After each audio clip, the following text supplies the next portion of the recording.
கர்த்தருடைய பரிசுத்த நாமத்திற்கு மகிமை உண்டாவதாக. இந்த நாளின் கிருபையின் வார்த்தை என்னாகும் புஸ்தகம் 13வது அதிகாரம் 30வது வசனம். அப்பொழுது காலேப் மோசேக்கு முன்பாக ஜனங்களை அமர்த்தி, நாம் உடனே போய் அதை சுதந்தரித்து கொள்வோம், நாம் அதை எளிதாக ஜெயித்து கொள்ளலாம் என்றான். பிரியமானவர்களே, தேவன் இஸ்ரவேல் ஜனங்களுக்கு கானான் தேசத்தை வாக்கு பண்ணுகிறார். பாலும் தேனும் ஓடுகிற ஒரு தேசத்தை வாக்கு பண்ணி, நான் உங்களை அங்கே போய் நான் குடியிருக்க பண்ண போகிறேன், இந்த அடிமைத்தன வீடாகி எகிப்தை விட்டு நான் உங்களை வெளியே கொண்டு போகிறேன் என்று சொல்லி ஆண்டவர் அங்கிருந்து அவர்களை அழைத்து கொண்டு வருகிறார். அழைத்து கொண்டு வரும்போது, கானானுக்கு அருகிலே வரும்போது, மோசே அந்த தேசம் எப்படிப்பட்டதோ, அங்கே இருக்கிற நபர்கள் எப்படிப்பட்டவர்களோ, நீங்கள் போய் வேவு பார்த்துட்டு வாருங்கள் என்று சொல்லி அனுப்புகிறார். அப்போது ஒரு குழுவை தேர்ந்தெடுத்து மோசே அனுப்பும்போது, அவர்கள் போய் வேவு பார்த்துட்டு திரும்பி வந்து சொல்கிறாங்க, அதில் பெரும்பான்மையர்கள் சொல்கிறாங்க, அங்கே அது ரொம்ப பயங்கரமான ஒரு தேசம், அங்கே அரக்கர்கள் குடியிருக்கிறார்கள், அங்கே ஒரு பகுதியில் மட்டும் இல்லை, கானான் தேசம் முழுவதும் பரவி இருக்கிறார்கள், எந்த ஒரு பகுதியும் நாம் அவ்வளோ சுலபமாக நம்ம ஜெயிக்க முடியாது, அவர் ரொம்ப பலசாலிகள் என்று அவர்கள் சொல்லுகிறார்கள்.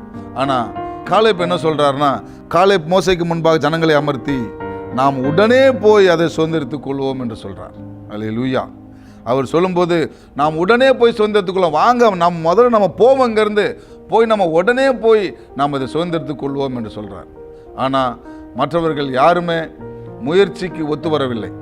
அவர்கள் முயற்சி எடுக்கிறவர்களாக தெரியவில்லை, பயந்து போய் திரும்பி போய்விடலாம் என்று சொல்லுகிறார்கள்.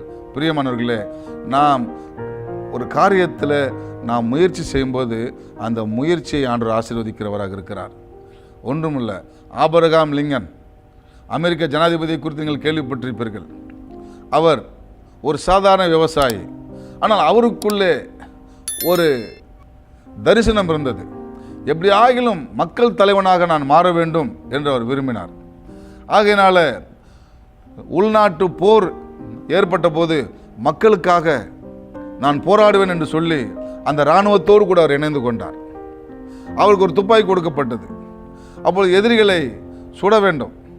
அப்படி சுடுற வேளையில் அவருக்குரிய அதிகாரி அவர் உற்று நோக்கி பார்த்து, இந்த ஆபிரகாம் லிங்கனுக்கு சுட தெரில, இவர் நம்முடைய இந்த போருக்கு ஒரு தகுதியானவர் அல்ல அப்படின்னு துப்பாக்கியை பிடுங்கிட்டு அவரை வீட்டுக்கு அனுப்பிடுவாங்க. ஆனாலும் அவர் எப்படியாவது மக்களுக்காக நான் சேவை செய்யணுன்ற ஒரு சேவை உணர்வை நாளுக்கு நாள் அவருக்கு உள்ளே எரிந்து கொண்டு இருந்தது.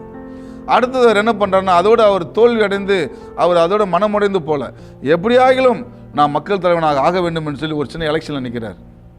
அப்போயும் அவர் தோற்று போகிறார். திருப்பி ஒரு எம்எல்ஏ எலெக்ஷன் மாதிரி ஒரு எலெக்ஷனில் நிற்கிறார், அதுலேயும் அவர் தோற்று போகிறார்.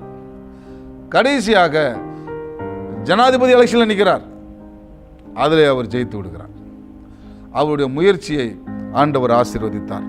நம்முடைய வாழ்க்கையில் கூட பிரியமானவர்களே, நம்முடைய முயற்சியை ஆண்டவர் ஆசீர்வதிக்கிறவராக அவர் இருக்கிறார். நாம் கர்த்தரை நம்பி எடுக்கக்கூடிய ஒவ்வொரு முயற்சியும் கர்த்தர் ஆசீர்வதிப்பார், நமக்கு பலனை தருவார் என்று நாம் நம்ப வேண்டும்.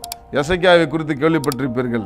எசேக்கியா பற்றி சொல்லும்போது, கர்த்தர் மேல் வைத்த நம்பிக்கையில் அவனுக்கு பின்னும் அவனுக்கு முன்னும் அவனைப் போல ஒருவனும் இருந்ததில்லை என்று சொல்லப்பட்டிருக்கிறது. நம்முடைய வாழ்க்கையில் கூட நாம் நம்முடைய வாழ்க்கையின் உயர்வுக்காக, முன்னேற்றத்திற்காக எடுக்கக்கூடிய எல்லா முயற்சிகளையும் கர்த்தரின் மேல் நம்பிக்கை வைத்து நாம் முயற்சி செய்யும்போது கர்த்தர் நம்முடைய முயற்சியை ஆசீர்வதிக்கிறவராக இருக்கிறார். ஆகையினால முன்னேற்றத்திற்காக நாம் செயல்பட வேண்டும், நாம் முயற்சி செய்ய வேண்டும். அந்த முயற்சியை ஆண்டவர் ஆசீர்வதிப்பார். கர்த்தர் தாமே உங்களை ஆசீர்வதிப்பாராக. ஆமென்.